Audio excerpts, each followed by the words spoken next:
mo ba ako? Eh, ano malay ko, ikaw pala yung natutulog dyan. Nakatakip yung mukha mo. Kailan ka pa nakalabas? Kahapon lang. Akala ko binangungot na ako sa ginawa mo eh. Eh, kasi nga wala ka man lang abiso sa akin na lalabas ka na pala. Di sana nasundo kita. Eh, tol, parati ka naman ganyan eh. Pabigla-bigla ka sa lahat ng bagay. Saan ka ba galing? Bakit bumagdamag kang wala? Hoy, Gary, baka kung ano-ano yung ginagawa mo. Naghahanap buhay na ako. May grupo ako, tumutugtog ako, at kumakanta na rin ako. Ikaw? Kumakanta? Tumutugtog? Kailan pa nasira ang ulo mo? Paano mo nagoyo yung may-ari ng club, ha? Wala nung makulong ka. Natuto na akong buhayin ng sarili ko. Ayun, kinuha ako ng grupo, sinama nila ako. Tsaka bakit? Marunong naman akong kumanta. Di tulad mo, boses pala ka. Tsaka kuya, kinukuha to ng Viva Records. Hindi mo tinanggap dahil pinag-iisipan mo pa. Ganon. Pero alam mo kuya, natutuwa ako eh. Nakalaya ka na. Di magkasama na naman tayong dalawa. Magsasawa ka na naman sa mukha ng Aray! kuya mo, ha? Kuya, aray! Aray! Kuya, tama. Siya pala, kuya. Puntahan mo naman ako sa club mamayang gabi, oh. Dalawin mo ako. Anong club? Sa Caljam. Kaljam? Oo. Hindi ba? Huh? Oh, sige, sige. Okay. Inay! Inay, dali! Bakit?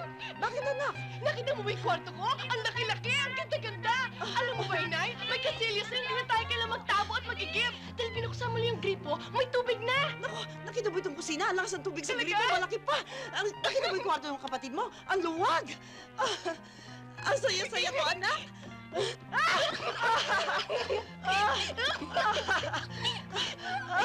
Naku, anak! Anak, ang bilis-bilis ng pangyayaring ito.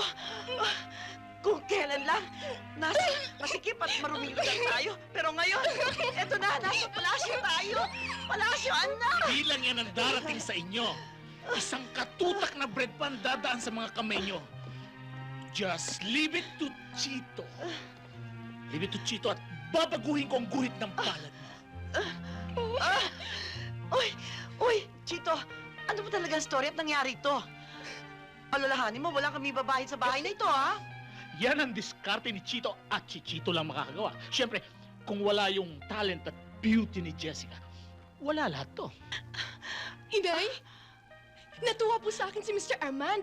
Alam mo Oo? po, nagustuhan niya po yung boses ko at saka yung mga arte-arte ko sa entablado. Hindi ba, di ba? Alam niyo, Nay, nung una niya ako nakita, titig na titig siya sa akin. Tapos, hinaplos-lapos na po yung braso ko. Sabi niya, ang lagu-lagu daw po ng mga balahibo ng braso ko. At yung binti ko raw po, maganda raw po yung korte ng binti ko.